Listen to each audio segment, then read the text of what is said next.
How to add mobile data shortcut to the lock screen on Samsung Galaxy S26 Ultra. So let's start the video. First of all, go to app library. Now here, so click on settings app. Now in settings, scroll down and click on wallpaper and style. You will see wallpaper and style is here, so click on wallpaper and style.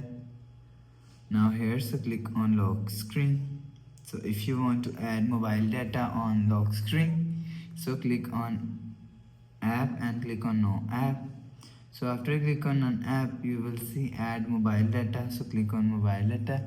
You will see mobile data is showing on lock screen. So after the process, click on done and again click on lock screen. You will see mobile data is added on lock screen. So after the process, go back to home screen, refresh phone. So that's how you can add mobile data shortcut to the lock screen on Samsung Galaxy S26 Ultra. So if you like the video, please subscribe. Thanks for watching.